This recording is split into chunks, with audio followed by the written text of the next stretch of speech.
this 2 C's. When you come to act like fuck with the real G's, nigga. I live my life like a general. When I die, they probably shoot on my funeral. I just give it up on everyone I see just for fun. I'm just saying hi. Give it up back. I got lucky. I don't know what it is. I don't know what it, but nobody never really pulled out in front of me, hit the switch. Nobody never test. Nobody never say, you know what?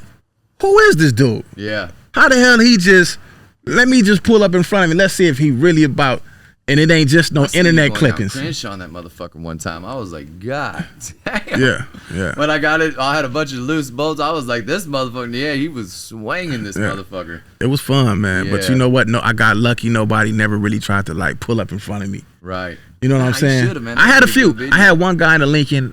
I don't know if he was. No, was it a Lincoln? It was a Lincoln. A Lincoln. And he was just playing around. And I gave him a couple little seesaw and a little 2-piece, and he backed up off on me. And there was another guy in a. What kind of car was he in, man? He was in a 63. What's that dude named CJ? He got a 63. What color? It's like a turquoise blue or something. I'm not sure. Boy, I caught that boy at the light, and I gave him. Oh wait, I saw the video. Yeah, I gave his ass the business. Yeah. And he went and changed his hydraulic set because of that. Yeah, I've done it. And then I caught him again. He had a flat tire at Avalon Park. I think that Avalon Park.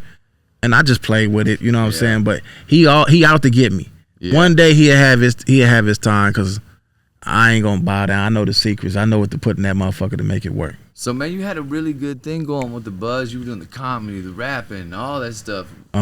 What happened? Well, the rapping, I'm gonna tell you about the rapping. I be going through this subconscious thing to where I know what I'm preaching in the raps is not cool.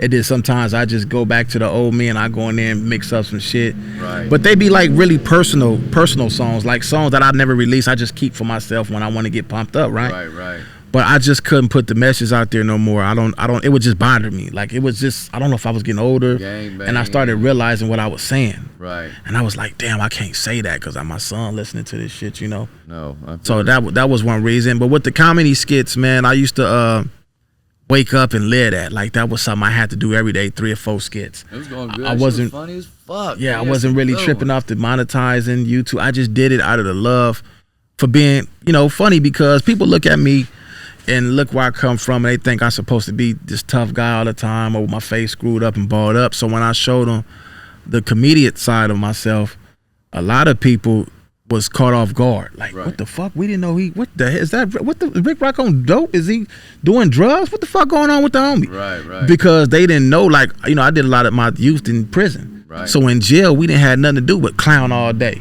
Right. Either you gonna take it or you gonna fade because you couldn't take it no more. And I just happened to be a jokester. Yeah. I clown whoever. It didn't matter how tough they were. I get on you. You know what I'm saying? So it took me a while to adapt to filming myself and just walking down the street and say, hey, can you hold this camera for me? Yeah. And then it clicked, like, man, I could have been doing this all the time I took off, but I'm glad I went through all that, because now I know how to film. Now I know how to edit. Now I know how to. Great fucking personality. You got the right look. I feel like, man, if you just apply some pressure, you could do some big things. Right. I feel like you can act. I mean, you got a lot of things going on. I just think that you should stick with it and really just push on these fools.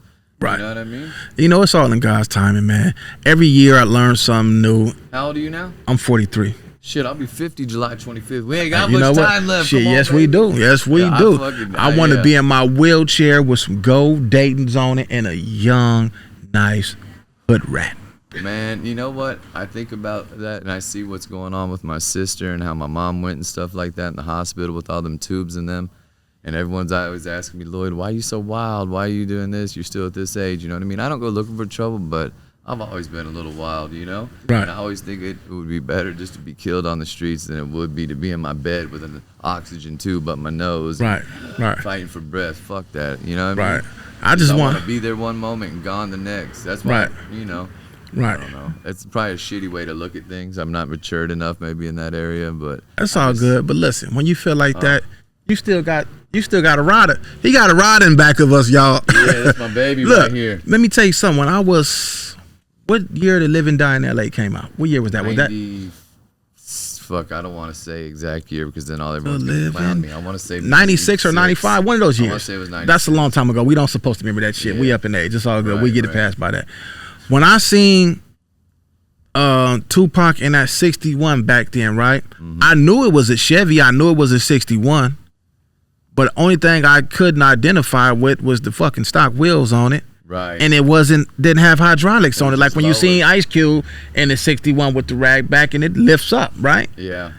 So when I seen this car again, it never dawned on me that this was the same vehicle from then. And what's crazy is the car still have the same exact look as far as the color, but it's just Same paint. Same everything. and that's beautiful. But what's different? That's tight. Right. What's different is now this car really have the California love, man. It really have the California style. This car is supposed to have hydraulics. It's supposed to have Dayton's. Have Dayton's. hydraulics? Why is that? Because they rented it from Miss Phyllis and her husband, and then it was like the teal blue color, the original color, and they paid them to paint it, but they didn't know they were gonna paint it this color, and they got so mad that they painted it that color that they didn't let them cut it. They didn't want them to do anything else to the car. But a lot of people don't know this. At the end of the video, Suge and Pac actually bought this car for Pac, and it stayed in the Death Row collection for a long time. They just never put anything in their name. Same with the red and white one and all that. A lot of the Death Row cars are in like a lady's name or somebody else's. They just didn't register to Death Row. Well, you got a masterpiece, man. I got really lucky to get this, but everyone's like, man, how did you get it? I got it off of fucking Craigslist. Are you serious? Yeah, Jay that just came over with the caddy, he kept sending it to me, and I was going to look at cars, and you go look at them, and there'll be some really nice pictures, and then they look like shit in person. Right. And then I kept missing out, and then Jay sent me this. I said, man, fuck it. And it was like 6 hours away. We drove all the way over there, and I made the deal with the guy, but he told me, I started it up and everything. And he told me, man, I wouldn't drive it all the way back to Long Beach. I'm like, man, I can drive anything. I don't got to have brakes or nothing, But he's like, no, I'm going to bring it to you. And then he waited like 2 or 3 weeks, showed up with it on the trailer. Dumbass me. As soon as I paid him, he drove off, and I drove it like a mile away from here, over here on MLK. And, I don't know what it is. It might be MLK in Anaheim. And that motherfucker seized up. Everything. I had to get new transmission, new engine, new everything. Like, it was on. Wow. So the car really been just sitting for them many years. Yeah, it just sat. And the guy that I got it from was a Mexican dude that lived far out there. He had a storage area. Not a store. He did work there, but he had like this gigantic building, and he had all kinds of stuff. 58 rags, 59 rags, and he had like a lower floor with a whole secret vault of cars. Wow. Yeah. Wow. Straight up, it was on the trailer. I was like, man, to be honest with you, when I first got it, the Tupac part wasn't why I was getting it. I wanted a 61 rag, and I love the way that yellow pop, and I had that vision to make it look like this. Like when I see a car, boom, I already know exactly what's gonna look like when I'm done. And that's what there's still a little more. I'd like to finish golding out the grill, gold the bumpers, and gold all the side trims, and repaint it one more time. Right. Same color. Well, you know what? This would be definitely, if I had an option, it'd be between this, a 61 convertible. I could see. And it would have to be a 60. Man, that's hard. I'm a 60s man. I love 60s cars. I'm not too My big cousin, on the 50s. my cousin got a 60. Yeah. That green one. Yeah. And like I 60, can't. 61, 62, 63, 64. Them the ones. I came through the park in that 60, and when I seesawed that car, right then and there, I said, I like it. My switch is on the right-hand side on this one. Oh, yeah? Yeah, because there's not that much. Yeah, I rode in this car. Me, you, and Pac rode in this car. Yeah. I mean, you took me to the Snoop Dogg video shoot? Oh, yeah, that's right. Yeah, we rode in this car. That's right. Yeah. You did that motherfucker. I dip it everywhere. Yeah. I'm treated like a Prius. I need to get an oil change pretty soon, but that's why it's got chips and nicks. I'll be dipping down the highway. It's a movie. People are like trying to crash me. Right. People notice me from all over the place. Be like, Lloyd, what's up? Fool, hit the switch. I'm like, I'm doing like 70. Hold up.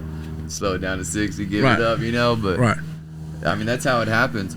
When I first got the hydraulics on it and stuff, I wasn't really planning on hopping it a lot, but I can't never turn down a fade. You know what I mean? Right. Motherfucker come and give it up to me a little bit, I give it up to them a little bit. Even if I win, I still, oh, my bad. I still give it up either way. I mean, to me, just like I said, man, it's not about winning or losing. It's all about fun. I was driving down through the individuals picnic, the 4th of July picnic, and I gave it up. And I was just a little 3 licks, just playing around, you know, like coming through. A couple photographer friends were out. All of a sudden, I see this dude come flying by me in a turtle, wham, wham. I mean, was it that black one? Uh-huh. It was a black one. I think it was like a gray one or a silverish one with some bluish patterns or something. But and then he turned around to face me. I'm like, is this fool trying to hop me? I said, man, you want to hop me? He's like, yeah, you gave it up and you passed me. I said, man, oh God, I wasn't like trying to give it up on you. Right. You know what I mean? I was just hitting him when I saw the photographer, my homeboy, you know. But right. I'm gonna have to catch him again.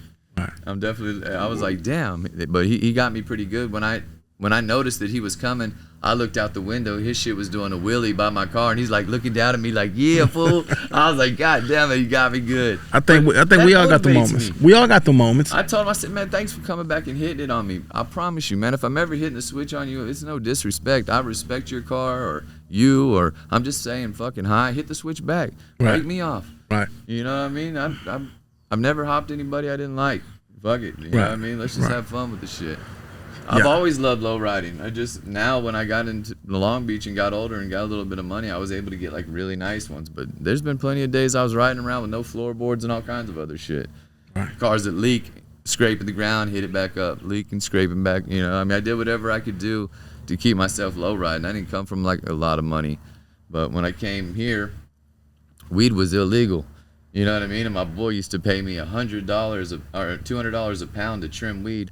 I'd trim 5 pounds a day every day. And he was my boy, said he hooked me up with like big nugs so I could get that limit. So that's what I did, man. I just grind. That's a little secret. Not everybody knows that. I don't think I've ever actually even said that before. Right. On the cool, that's what I was doing. And then as soon as it went legal, boom, it was over. But then I'd already saved up a little bit. I had my cars and then I was flipping them.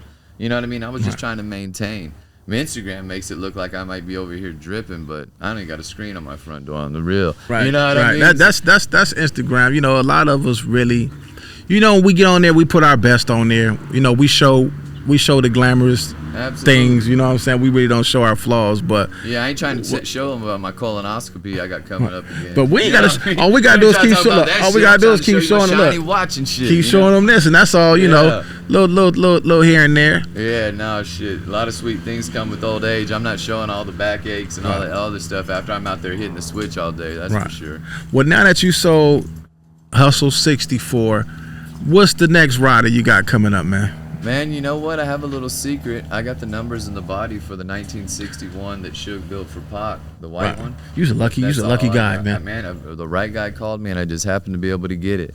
Right. But I'm thinking about bringing that out. A lot of people don't know that I have that, but there's one. I just have a few little obstacles to go through before I get that thing done, but I'm thinking about doing it. All right, we're going to see you out there. Absolutely. Well, look, it's Compton Rick Rock with Long Beach Lloyd. This wasn't planned. I would just happen to have camera and all this other stuff in the car because I was fit to go do something with my boy, which we probably still will do. It's nice to keep it natural. Cars going by and shit like that. Just show them this is how we live. Right, this is for real. For real. You know, and I was like, you know what? I'm in Long Beach. Let me go see what's up with Long Beach Lloyd. How can I come to this city and don't come see one of my peers in the low riding world? Well, you going to get up out of here, man. Long Beach Lloyd, man. I had a pleasure, man. We're going to definitely get it in. We're going to ride. And we definitely gonna represent this thing for real. We're gonna start doing a lot of shit. We're gonna start doing movies. We're gonna start getting it all going back, man. Fuck all that shit. Let's get paid. And cookies. Man, we gonna need y'all to give us a sponsor. Cause we didn't shout at y'all out. Lloyd did make sure we got y'all looking good. My boys will come through with the bag for us. They always do. Right, we got the 63. So if they ever want to wrap the 63 convertible with the cookies and, you know, have it sitting in one of their stores or something, we definitely gonna put it up in there. You know what I always wanted to do? I thought it'd be a cool video. Hop the car from the door, but get somebody to fill it with all their pounds of weed. Well, that'd be nice. That fly out the car in slow motion. Boom. Yeah, boom, with some hood rats, picking them up off the ground, rolling them up, passing them to us. You ain't lying. We gotta go, y'all. Y'all have a blessed one, man. Y'all. We'll see you. Stay up. All right, bet.